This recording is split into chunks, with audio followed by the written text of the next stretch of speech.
If we go on peeling away the skins of improbability from the onion, we shall end eventually with a small kernel of historical fact on which to build some new theory about the historical Jesus, who he was, who his parents were, where he was really born and lived, how he spent his formative years, whether he was a well-meaning if somewhat ineffective political subversive, or just a religious reformer who annoyed the Roman and Jewish authorities and paid the price of nonconformity.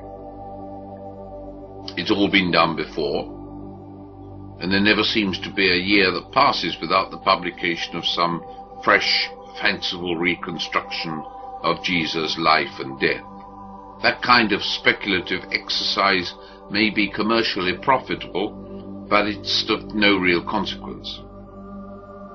For the impact made by Christianity and the Church on 2,000 years of Western culture owes little to the comparatively trivial circumstances of its supposed founder's birth, life, and death, but much to the strangely compulsive nature of a faith that can turn sinners into saints and charming old men into born-again politicians, not entirely averse in the name of the Lord to blasting the rest of the world into a philosophic conformity. As for the contribution of the Dead Sea Scrolls, the discovery of Essene texts from the Qumran caves presents us with a rather similar dual perspective. We can for the first time clarify the Semitic background of some technical religious phraseology in the Greek Testament. We can appreciate hitherto unrecognized specific doctrinal teachings, allusions, trace the extra-canonical sources of some elements of Christian teaching, and match the manner and substance of certain kinds of biblical interpretation. In the sectarian rules of conduct, we can even see clear patterns for the organizational structure and discipline of the early Christian communities, like the institution of the presbytery and bishopric, disciplinary procedures, standards of communal behavior, methods of joint funding, attitudes to women and sex, the theological basis for the practice of spiritual healing, and so on. But to appreciate the main importance of the scrolls for an understanding of Christian origins, we need to raise our eyes to a much wider perspective. It's becoming possible to understand how an exclusive, nationalistic movement like post-exilic Judaism could combine with an alienistic, dualistic philosophy to produce a kind of Jewish Gnosticism, and then in due course, under the heat and pressures of certain socio-political events over the turn of the era, be transformed into the even more unlikely Hellenistic hybrid of a messianic mystery cult, a scandal to any decent-minded Jew, and sheer nonsense to an intelligent Greek. How then, on such a long view, can the scrolls help us to understand the person of Jesus of Nazareth? Well, not much, I think. Popular speculation centered on the person of the man Jesus and his relationship to the Essenes. Had he perhaps been a member of the Qumran community at some time? Had those 40 days in the wilderness been spent in the monastery by the Dead Sea? Were the parallels between some aspects of his teaching and Essene thought due to such direct contact? Or came they by way of that mysterious prophet of the wilderness, John the Baptist? Alas, the scrolls make no mention of the Nazarene teacher by name. Indeed, the whole gospel tradition of a wine-bibbing associate of whores, pimps and quislings, a friend of Roman officers and an advocate of paying taxes to the enemy, has no parallel at all in what little we can glean from the scrolls about the manner of life of Jesus' Essene counterpart, the so-called Teacher of Righteousness. Where there are parallels in the scrolls to the Christian story, they are for the most part more likely to be in the nature of a common mythology.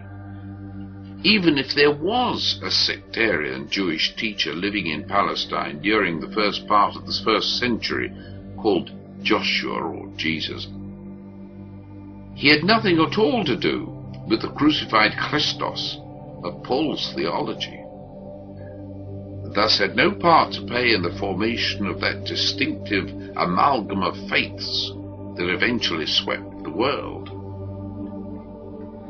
I believe that the innocent collection of tales and sayings, which was apparently allowed to pass freely among the beleaguered cells of believers, in hourly danger of discovery and execution, was but a cover story.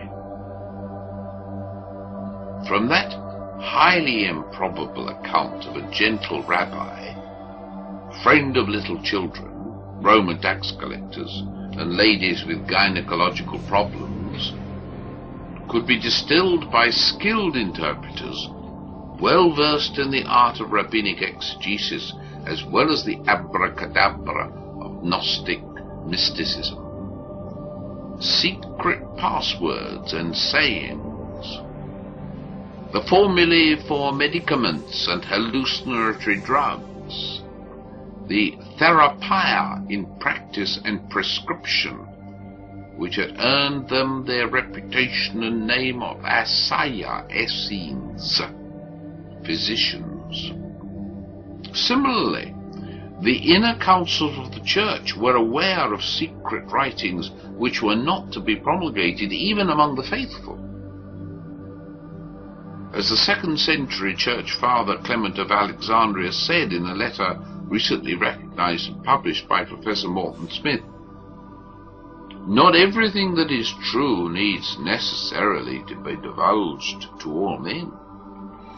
Once we can bring ourselves to admit that early Christianity, like Essenism, was an esoteric faith, offering access to the divine mysteries, and never the open evangelistic gospel of the church's defensive propaganda, we can begin more realistically to probe the depths of the New Testament writings and to set the faith in its proper historical and religious perspective.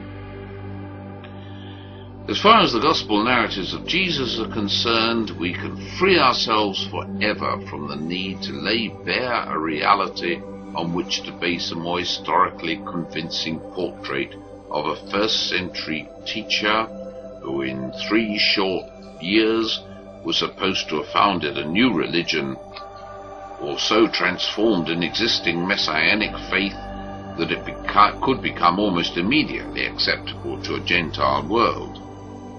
We're dealing, Mr. Chairman, with myth, not history. And that was the faith that won the allegiance of the Western world. The Hebrew word used in these passages, yaka, in the Hifil, means properly dislocate, be torn away, and is variously translated in the ancient versions as impale, expose in the sun, make an example of, put to shame, or crucify.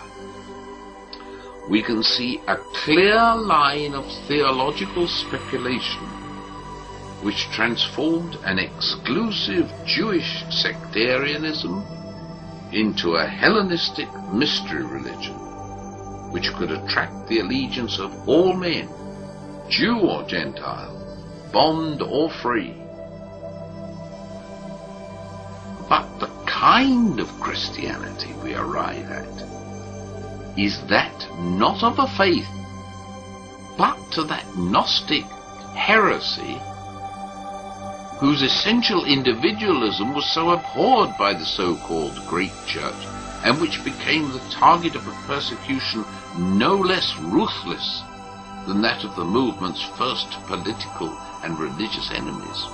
And to judge from the Church's subsequent history, as well as the illegitimacy of its claims to primacy, one can't help feeling that the wrong side won.